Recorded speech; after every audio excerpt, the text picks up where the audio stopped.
course, I'm very happy to be here, and I'm very excited to start training and meet all the girls.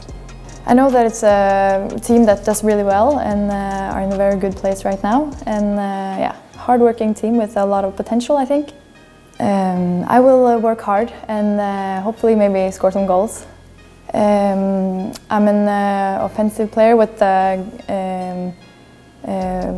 good football head and a good shot, and yeah, pretty fast. I think it's a really nice step for me to play in the Spanish league, and yeah, it's a good league and where I can develop as a player and also as a person.